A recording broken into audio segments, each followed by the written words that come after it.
if we're hiding ourselves, people don't trust us. They don't even realise it. It's just going on in their head. When something is being hidden, people don't trust as easily. Whereas when there's nothing being hidden, trust is much quicker to build. So from a client relationship and working in teams, and for all of those reasons, authenticity is really powerful for lawyers, I think.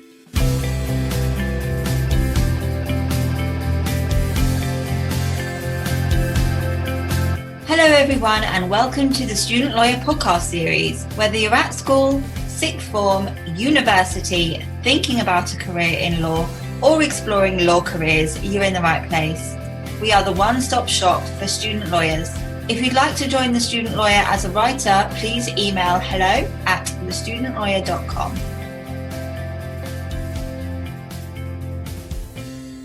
This episode is sponsored by the University of Law. The University of Law offers a range of undergraduate and postgraduate courses and master's degrees alongside an award-winning pro bono clinic so you can build up your legal experience while studying. And their Experienced Career Service will enable you to put your best foot forward when launching your legal career. The courses are employment focused and based on real legal practice, so you'll be better prepared for the workplace. Part-time and online study options are available so you can work and study at the same time. Click the link in the description box of the podcast to find out more about the courses on offer.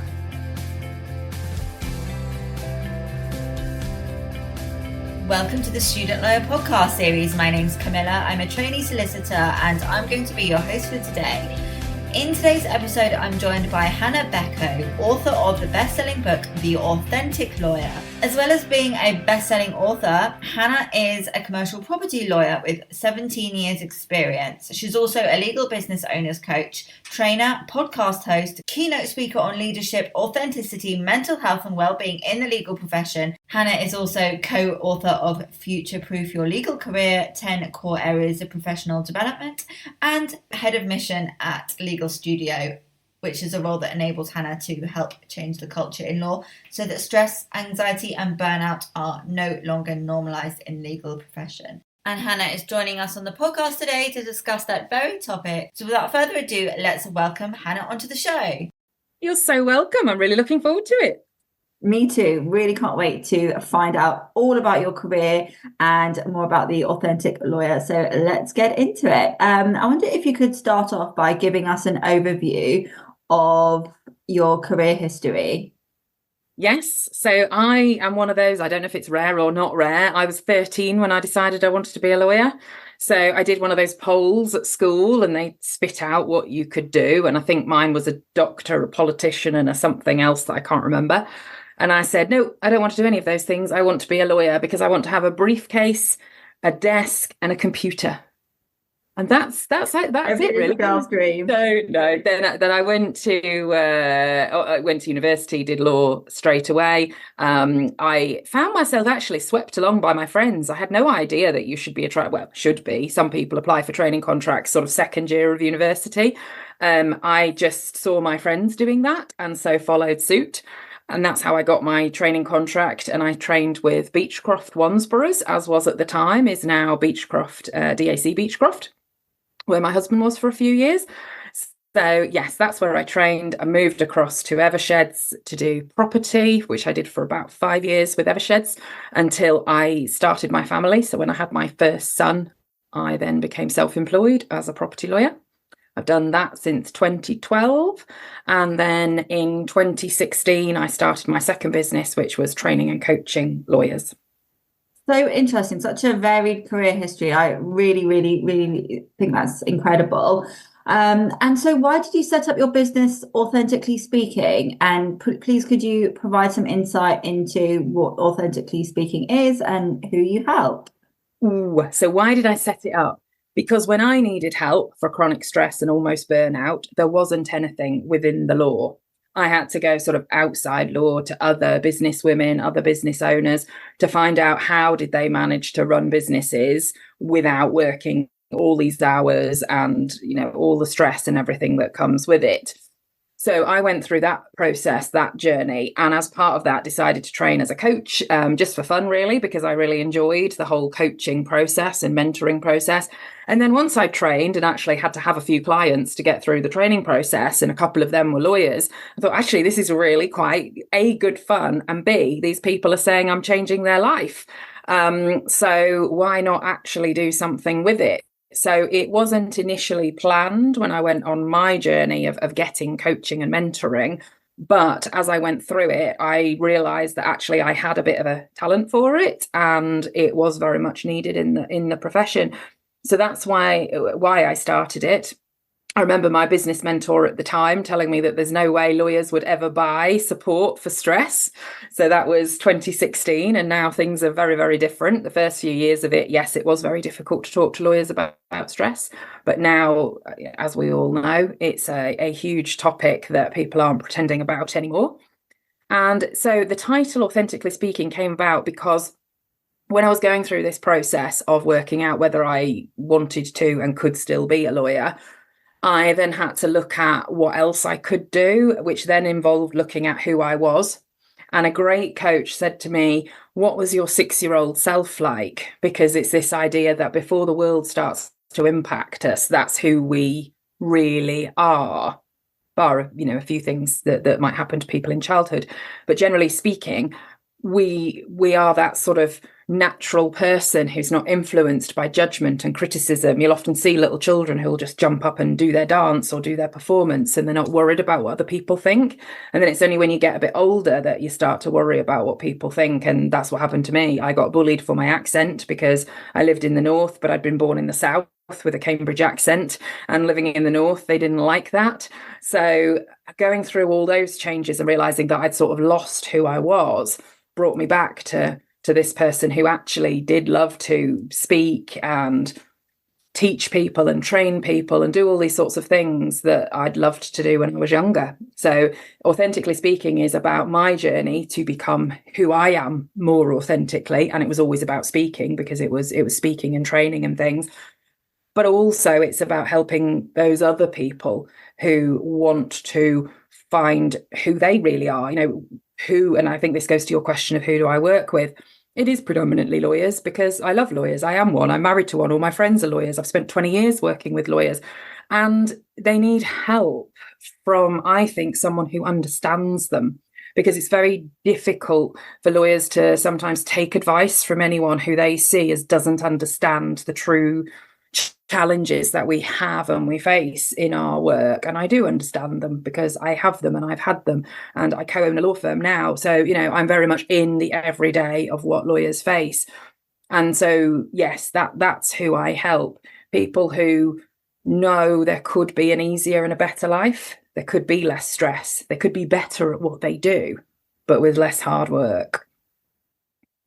That's incredible. I really like how you lent into your natural strengths, which enabled you to really make a difference, especially the fact that you have got that experience as a lawyer, and it's definitely well needed in the industry. Like you said, it has got better since 2016, but I'm sure there is still work to be done. So what do you think that some of the key issues are at the moment with law firm culture, and how do you think that law firms could tackle these issues from the top down? I think we're quite aware of what the historical culture issues are in terms of long hours and proving ourselves to one another. There's been in the past a lot of competition. I stayed up till 3 on a deal. Oh, I stayed up till 4 on a deal. Oh, I stayed up all night. Oh, I've worked 3 days on the run. There was this badge of honor. But I do think in most firms that's disappearing now. I think people are understanding just how damaging and dangerous that is. And what I started to ask myself, and I wish I'd done it younger, and I would hope that more of our younger lawyers do this, is start asking, what do I really want? Just because someone else might want to work all those hours, do I want that? Or do I want more time with my family, or more time with my friends, or following my interests, or whatever?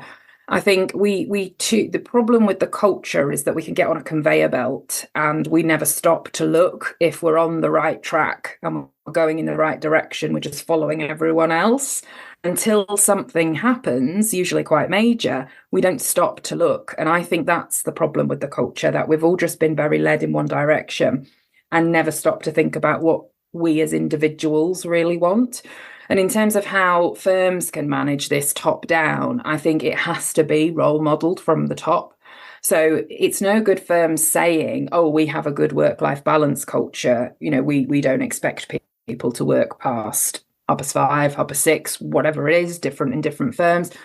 But it's no good to say that if all the leaders and managers are still working, because other people won't feel that they can do that. And it's just like all the, well-being and mental health trends you see. The amount of juniors that say to me, oh yeah, we have meditation classes at lunchtime, yoga classes at lunchtime. I put them in my diary, but then my boss sits at their desk all through lunch, so I don't feel I can go. So it really has to be led top down. Those leaders have to believe that health, well-being, work-life balance matter and role model it to others. Yeah, I completely agree. I think as a junior, if you join a firm, even if they set these things up, if you're going to find it quite an intimidating thing to do, and not necessarily something that you feel like is an option to just sort of leave during lunchtime if everyone else is glued to their desks. So yeah, I definitely can agree with that for sure. I think that's really relatable, and yeah, I think that's great advice for law firms. So thank you for sharing that. So your book, The Authentic Lawyer, has a very interesting title. What does it mean to be an authentic lawyer? How can lawyers become more authentic, and what are the benefits of doing so? It's a lot of questions there. No, and you have to remind me if I forget any of them. This came about by accident, really, a bit like sort of creating the business in the first place and naming it.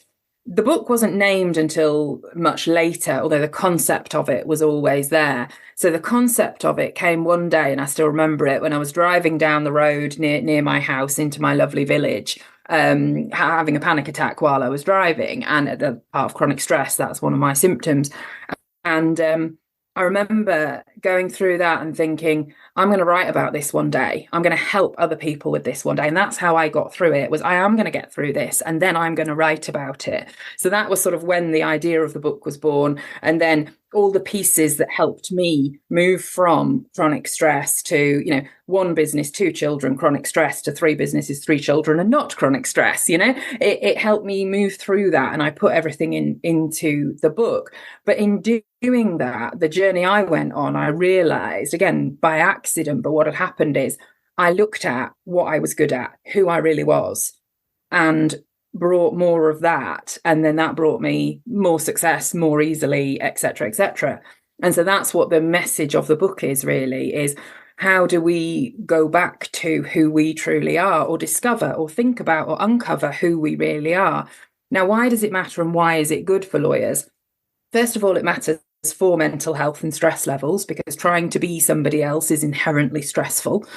And also, it's a bit like you said a moment ago, that, I found my strengths and I use them. And the thing with your strengths is that it's not hard work. It's not difficult. I will stand up and do a training or do a workshop or something, and it's my absolute happiest place to be. Like, my husband laughs because I'm bouncing off the walls after it's happened. And yet people will say to me that 2-hour session changed their life, or I did an online version of one of my workshops once for 2 hours, and this lawyer still comes to me and says, I completely changed her life a couple of years ago.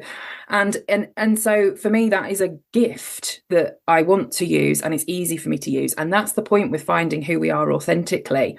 And even as a lawyer, I've done this in my legal work, which is work with those clients that I enjoy working with, I really want to work with, and I am myself with. So clients who don't want to work with me because they don't gel with me or whatever it is aren't my ideal clients, and I won't work with them. But again, those clients that I am authentic with, most of my clients know that I train and coach and travel about doing workshops, and they ask me about that. Some of my property clients introduce me to other clients as the authentic lawyer because they know about the book. So for me, it's, yes, it makes you happier and healthier and more successful because you can connect with people better.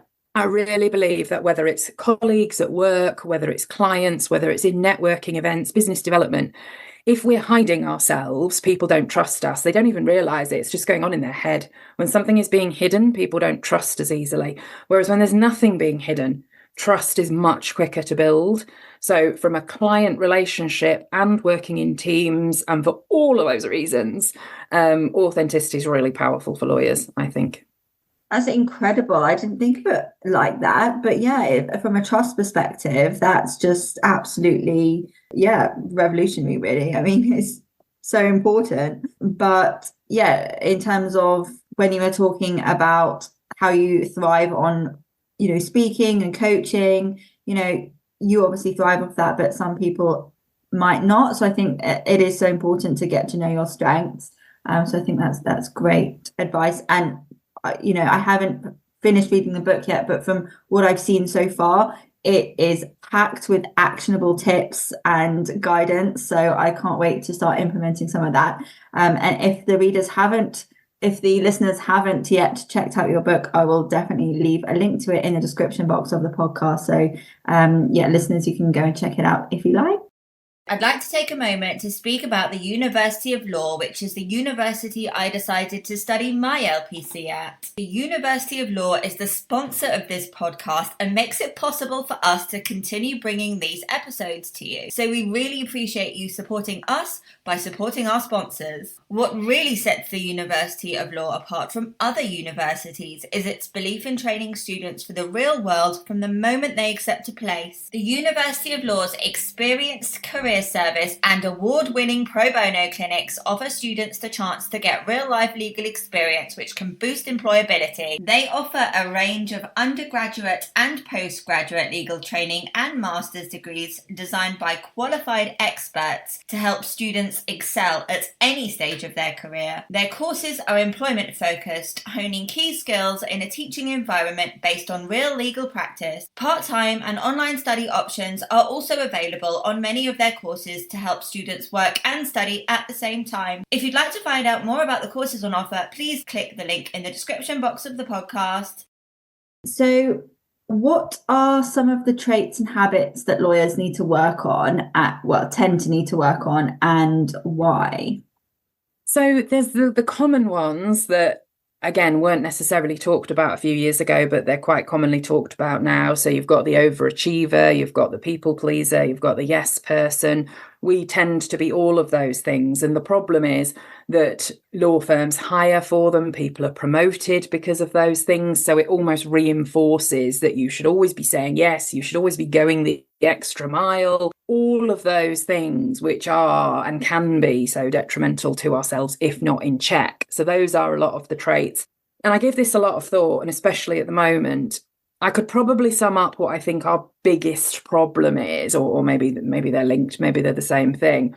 And a lot of people won't believe this, but it's a lack of self-esteem and a lack of self-worth. And that's why we drive ourselves so hard. Why do we have to be the overachiever? Why do we have to be better than anyone else? Why do we drive ourselves so hard? Why does everything have to be perfect? Because we're worried somebody's going to reject us or reject our work or sack us or not instruct us anymore. Why are we so afraid of getting something wrong, making a mistake and thinking it'll be the end of the world?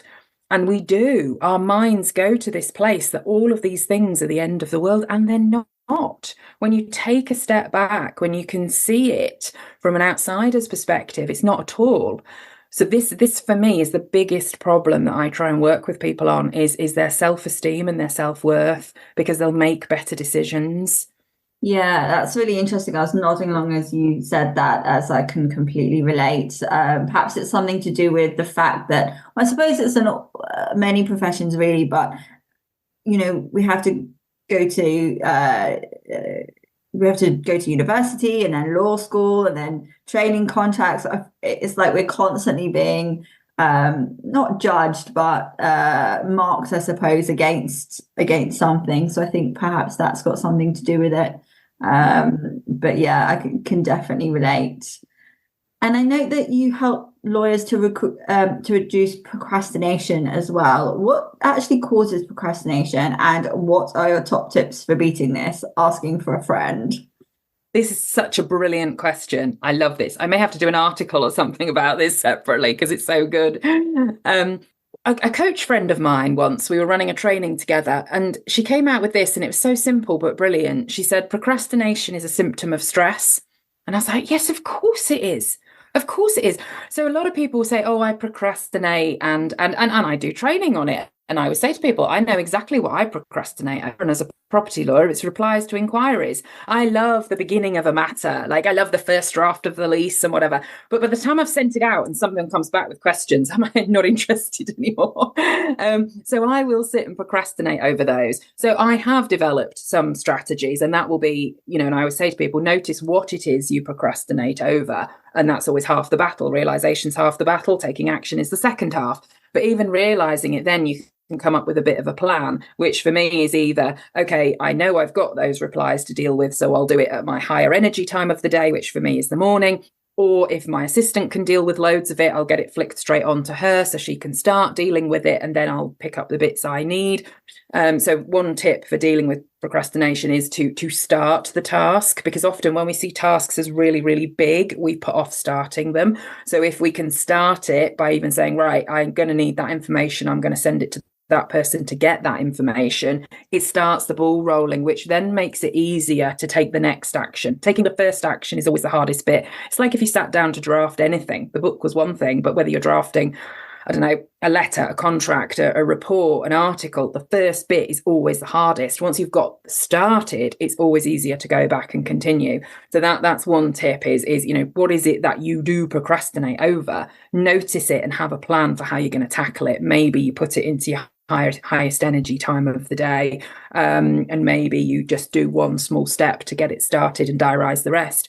But in terms of other things that cause it, overwhelm is, I would say it's actually overwhelm rather than procrastination at that stage. Because when people say to me, what's the difference between stress and overwhelm? With stress, we can be stressed and carry on working for quite a long time. When we're really in overwhelm, we can't make any decisions. We're looking at all the things we need to do, and that looks like procrastination. So people could call that procrastination, but actually it's overwhelm. It's everything on their list is just there and they don't know where to start. They literally are sat there or stood there or whatever saying, I just don't know which one to start with. And so for me, that's not procrastination, that's being overwhelmed. Such great tips, honestly. Again, I can relate to all of these, and the advice that you've given is really, really helpful.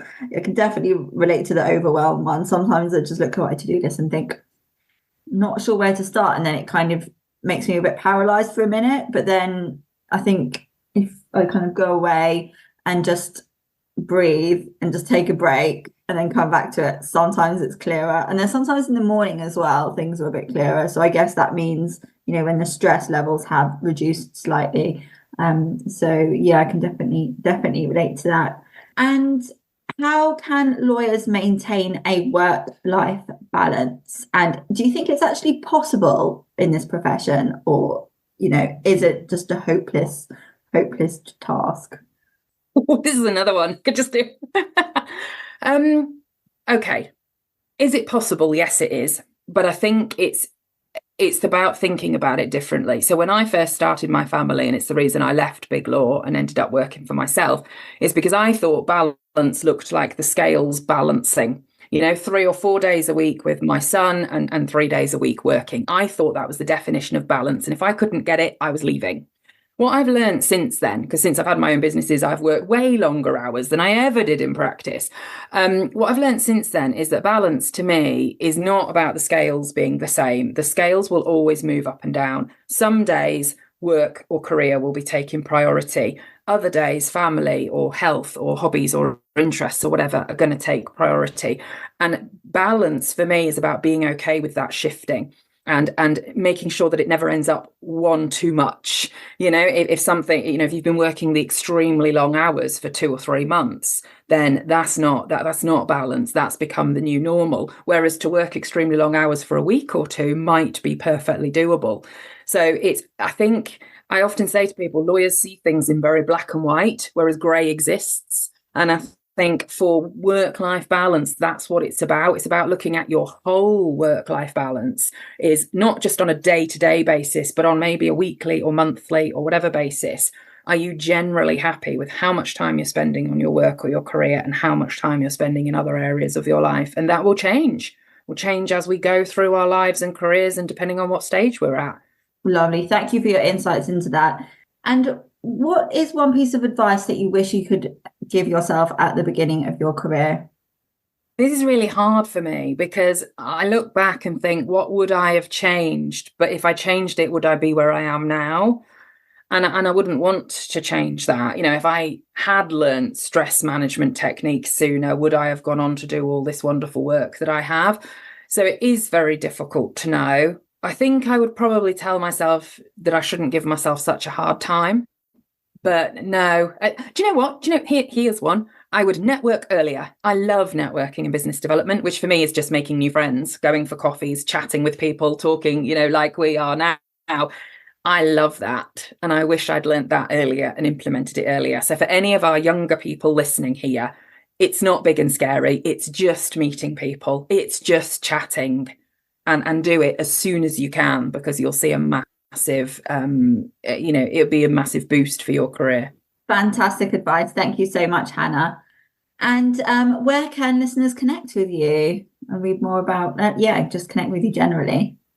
So LinkedIn is one of my favorite places. So they should definitely find me on LinkedIn. Do feel free to connect, to follow, whatever you like to do. There is a website, authenticallyspeaking.co.uk, and there's various free resources and guides on there. The Overwhelm guide is a particularly popular one. I know we mentioned it earlier. I think you would find it useful as well. Absolutely. There is also a YouTube channel. So there's some trainings on there. The Overwhelm webinar training is on there, for example. So that's just Hannah Beko, or even if you typed in Hannah Beko Overwhelm, you'd find that on YouTube. So there's lots of resources and things out there to help. And of course, the book you've mentioned is available on Amazon or free on Kindle Unlimited. Excellent. Okay, well, thank you for that. I will leave links to all of the resources that you've mentioned in the description box of the podcast, so the listeners can go and click through. So yeah, thank you again, Hannah, for joining us. It's been great to have you on the show. I've definitely learnt a lot, and yeah, I'm sure that the listeners have too. So thank you very much again for joining. Fantastic. Thank you. And thank you to all the listeners for tuning in. We'll see you in the next one. Goodbye.